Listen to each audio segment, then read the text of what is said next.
मैं एक agricultural family से बिलोंग करता हूँ, तो वहाँ से हमारी अटैचमेंट ऐसी थी कि हम खुद को रोक नहीं पाए। हमने फिर रियल एस्टेट में ही अपने आप को जाना सही समझा। अगर हमें कुछ सही से आता हो तभी तो हम उसको सही से एग्जीक्यूट भी कर पाएंगे। गुड़गांव इस वक्त पैन इंडिया सबकी डिमांड में, सबकी नज़रों में है। गुड़गांव जिस तेजी से ग्रोथ कर रहा है उसके पीछे का रीज़न है कि गवर्नमेंट इसमें पूरा सपोर्ट कर रही है, इंफ्रास्ट्रक्चर खड़ा कर रही है।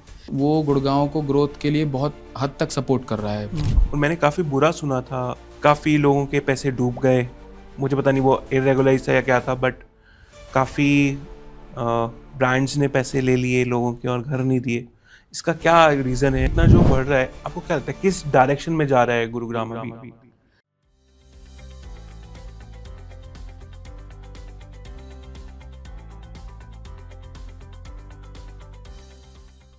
ज़मीं की बात हो या आसमां का सफ़र, हर मंजिल का है अपना एक रास्ता और अपना एक सफ़र। आज जो हमारे साथ गेस्ट हैं उन्होंने ज़मीं का रास्ता लेकर आसमां का सफ़र तय करा है। जी हाँ, आज हमारे साथ हैं Yash Mehndiratta, founder at RPI homes. Welcome to the show Yash ji. Thank you. Yash ji, जब आपका इंट्रोडक्शन दिया गया तो ज़मीं से आसमां का हमने सफ़र तय कर लिया, और मुझे लगता है गेस्ट को, आप जैसे गेस्ट को समझाने के लिए इससे अच्छी लाइन मुझे मिल नहीं सकती थी।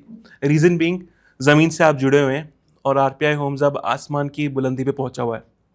तो just for the guest Yash ji, ये आइडिया कैसा है आपके दिमाग के अंदर कि हमें रियल एस्टेट से या ज़मीन से कुछ जुड़ा हुआ काम करना है? देखिए, अगर मैं आपको सही बात बताऊं तो मैं एक एग्रीकल्चरल फैमिली से बिलोंग करता हूं। मेरा बैकग्राउंड एक एग्रीकल्चरल फैमिली से आता है। हम शुरू से एग्रीकल्चरल एक्टिविटी अपने घर में देखते आए हैं। हमारे दादू के साथ फार्म्स पे जाते थे, तो एग्रीकल्चरल की तरफ एक अलग से ही शुरू से अट्रैक्शन था हमारा। फर्स्ट मतलब हमारे चाइल्डहुड से ही जी हम चीज़ें देखते थे बड़े नज़दीक से। उसके बाद हमारे फादर ने बिज़नेस स्टार्ट किया, तो वो बिज़नेस में ही गए, उन्होंने रियल एस्टेट की तरफ नहीं देखा।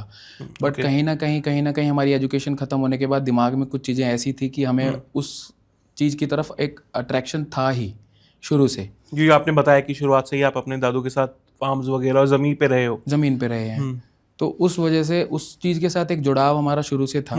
तो वहाँ से हमारी अटैचमेंट ऐसी थी कि हम खुद को रोक नहीं पाए। हमने फिर रियल एस्टेट में ही अपने आप को जाना सही समझा, इसीलिए हम रियल एस्टेट को ज्वाइन किया। चलो, गुड फॉर अस, हम आपसे मिल पाए। अगर अच्छा, RPI होम्स कैसे जुड़ा फिर आपके साथ? मतलब आपकी जर्नी तो समझ में आई, बट RPI होम्स कब आता है और कैसे आपने डिसीजन लिया कि यार मुझे कंपनी खड़ी करनी है रियल एस्टेट की? मैं आपको सही बात बताऊं तो मैंने 10-12 साल रेगुलर प्रैक्टिस की रियल एस्टेट में। एक कंपनी को रजिस्टर्ड करने से पहले मैंने सेल्स की तरफ फोकस किया। शायद ये बहुत बड़ी बात है, आपने 10-12 साल दिए कंपनी को रजिस्टर करने से पहले, जो लोग करते नहीं है। जी, उसके पीछे का रीज़न ये है कि अगर हमें कुछ सही से आता हो तभी तो हम उसको सही से एग्जीक्यूट भी कर पाएंगे। बिल्कुल ठीक बात है जी। तो 10-12 साल मैंने एग्रीकल्चरल पर बहुत फोकस करके सेल किया। मेरा जो बेसिक कंसर्न था वो एग्रीकल्चरल को लेकर था। फिर उसके बाद लास्ट ईयर मैंने और मेरे ब्रदर ने कंपनी को रजिस्टर्ड किया। फिर हमें ये लगा कि हमें अर्बन और एग्रीकल्चरल दोनों एक्टिविटी साथ साथ करनी है। इसलिए फिर हम यहाँ पर एक लीगल फॉर्म रजिस्टर्ड कर एक लीगल प्रोसेस में रेरा रजिस्टर होकर काम कर रहे हैं। अच्छा, आपने लोकेशन भी इतनी चुनकर ली, गुरुग्राम, शायद टफेस्ट मार्केट इन इंडिया या फिर the best market in India, दोनों कह सकते हैं। तो आप टफ नहीं कह सकते इसको जी, टफेस्ट मार्केट नहीं कह सकते। अच्छा, क्योंकि हर मेट्रो सिटी की अपनी अपनी जियोग्राफिकल स्टेटस है। आप किसी भी मेट्रो सिटी को उठा लीजिए, बट गुड़गांव इस वक्त पैन इंडिया सबकी डिमांड में, सबकी नज़रों में है। राइट। और आप वहीं बैठे हैं जहाँ पे डिमांड में है, प्राइजेस भी आसमानी छू रहे हैं। जी, अगर आप देखेंगे लास्ट एक डेकेड का रिकॉर्ड उठा के देखेंगे तो गुड़गांव में एवरी ईयर 18 to 20% का एप्रिसिएशन आया है। अच्छा, इतना जो बढ़ रहा है, आपको क्या लगता है किस डायरेक्शन में जा रहा है गुरुग्राम अभी? गुड़गांव जिस तेजी से ग्रोथ कर रहा है उसके पीछे का रीज़न है कि गवर्नमेंट इसमें पूरा सपोर्ट कर रही है, इंफ्रास्ट्रक्चर खड़ा कर रही है। और इंफ्रास्ट्रक्चर को इस तरीके से बनाया जा रहा है कि उसको एक मॉडल टाउनशिप बनाना चाहती है गवर्नमेंट। आप अगर 2031 का मास्टर प्लान गुड़गांव का देखेंगे तो गवर्नमेंट ने बड़े अच्छे तरीके से उसको एग्जीक्यूट करने की कोशिश की है।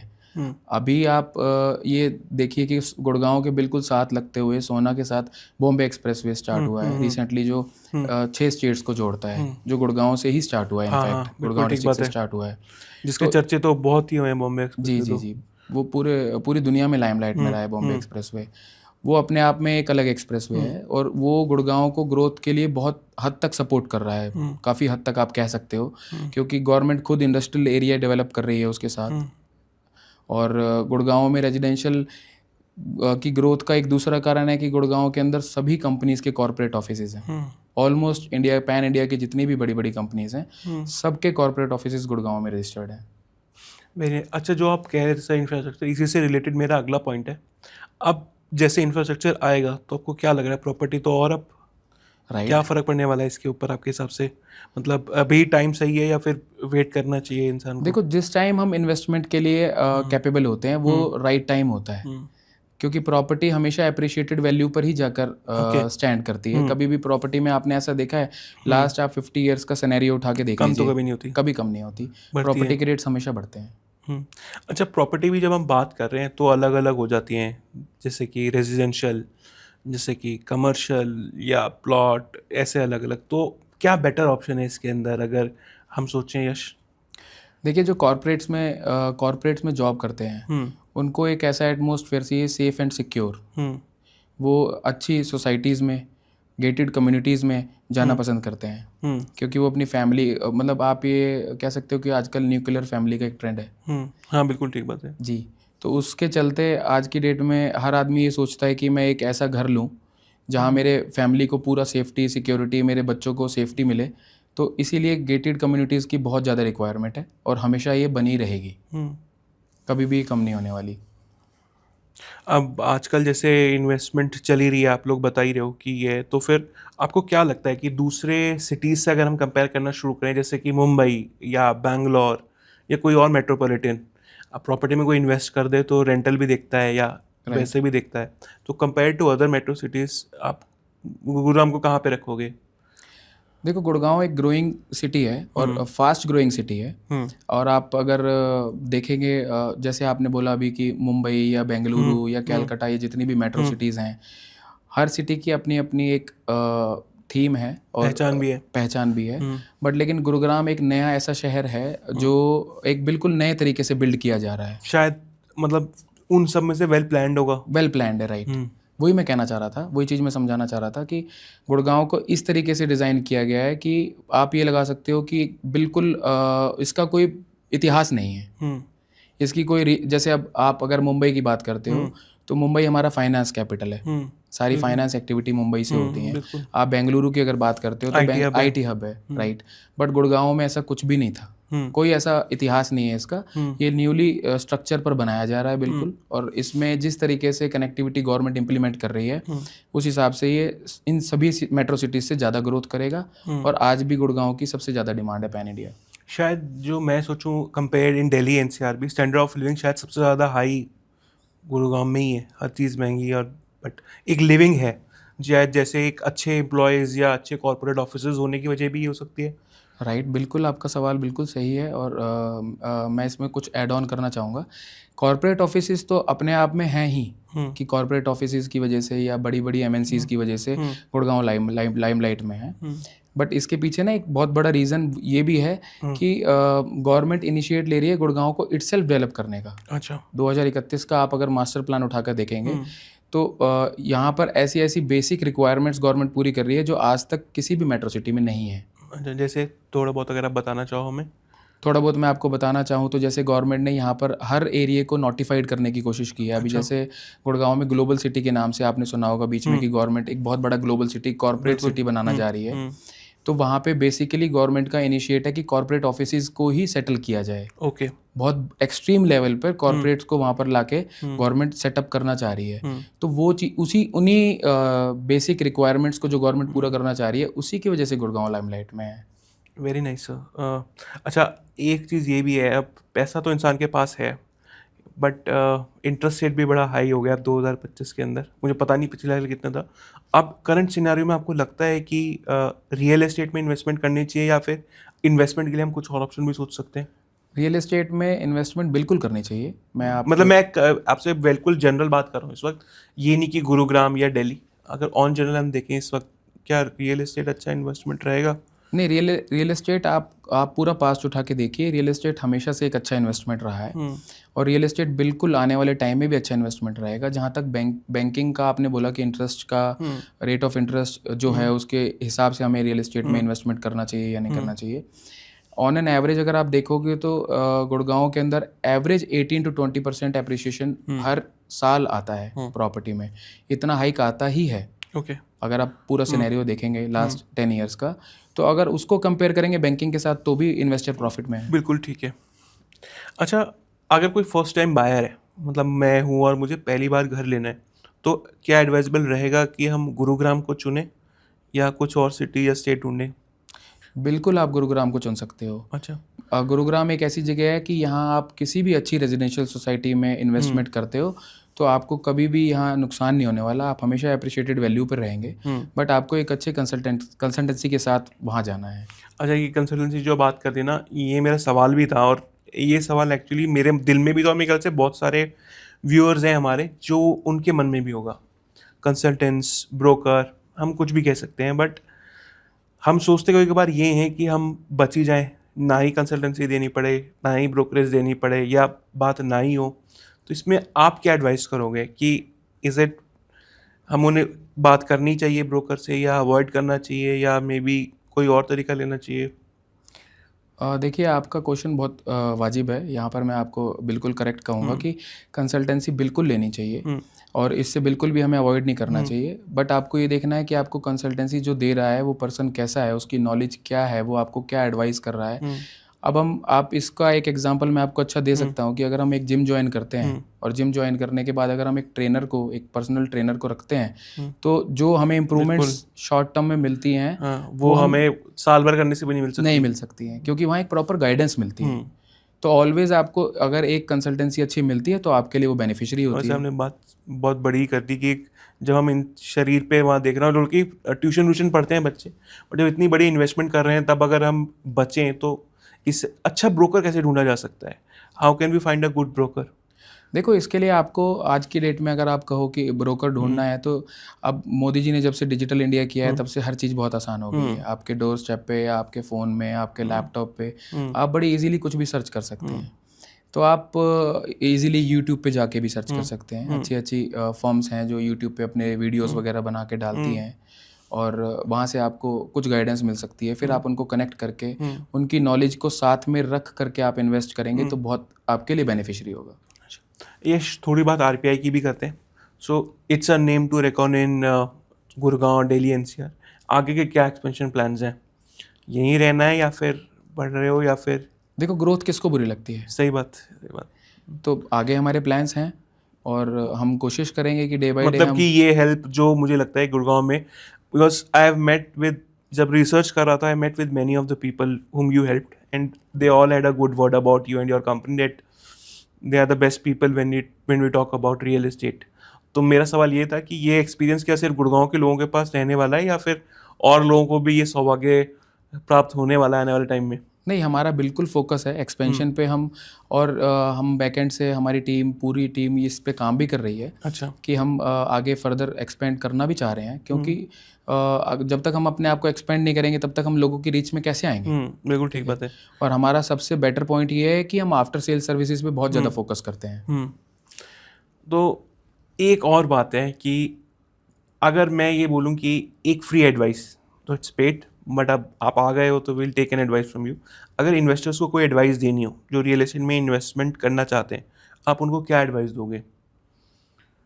रियल एस्टेट में अगर कोई इन्वेस्टर इन्वेस्ट करना चाहता है तो आप मेरी तरफ से मैं उनको एक अच्छा ओपिनियन ये दूंगा कि आज अगर हम रियल एस्टेट में इन्वेस्ट करते हैं गुड़गांव के अंदर, और गुड़गांव एक ऐसी जगह है कि जहां पर फॉर श्योर नेक्स्ट 10 ईयर तक बहुत अच्छी ग्रोथ होनी है, क्योंकि मेट्रो की कनेक्टिविटी गुड़गांव के अंदर ऑलरेडी है और गवर्नमेंट इसको भी एक्सटेंड कर रही है towards Jaipur road, towards Mumbai expressway.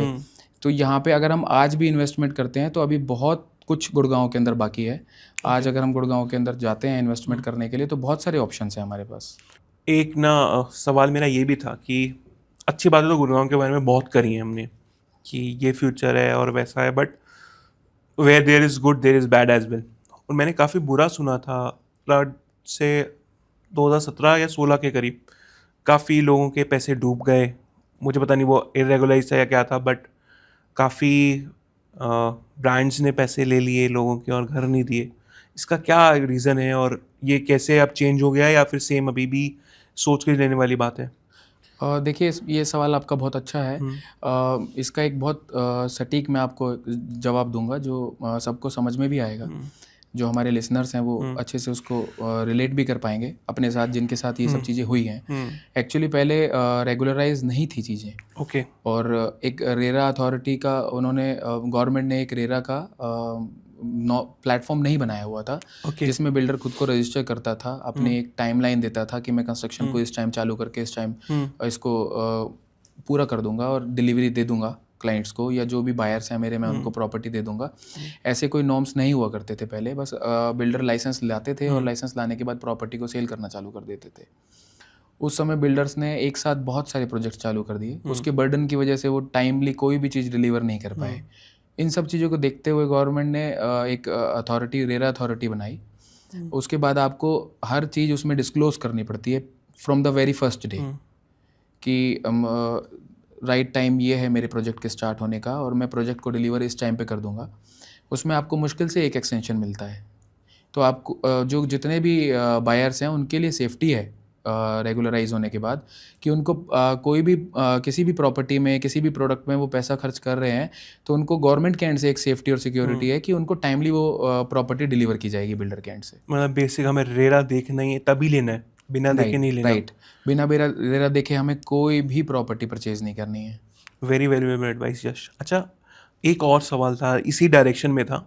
Direction इसका मतलब गुड़गांव के आसपास के दिल्ली के लोग कहाँ जा रहे हैं सर? अब यहीं गुड़गांव में ले रहे हैं या फिर किस तरफ बढ़ रहे हैं? देखो दिल्ली के लोगों का अगर रुझान मैं आपको बताऊं तो ज़्यादातर सोना की तरफ उनका रुझान है। सोना रोड जो सोना रोड, राइट, जहाँ से तो बॉम्बे उसके एक्सप्रेस बाद मैं इस मतलब चाहूँगा कि आप थोड़ा सा बताओ हमें सोना रोड के बारे में भी, उसके फ्यूचर के बारे में और कैसे वहाँ पे इन्वेस्टमेंट ऑप्शंस हैं इसके बारे में भी।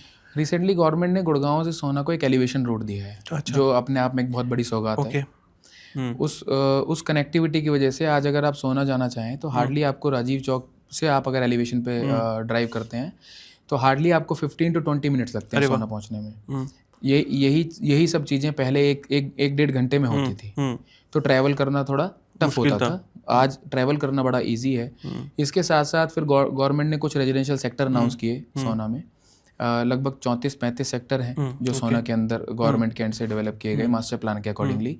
तो वहाँ पर जब रेजिडेंशियल एक्टिविटी हुई तो लोगों का रुझान गया, क्योंकि वो अरावली हिल्स का व्यू मिलता है वहाँ से। और सोना की ग्रोथ के दो बड़े कारण और भी हैं, मैं आपको बताऊंगा। एक बॉम्बे एक्सप्रेसवे सोना से स्टार्ट होता है।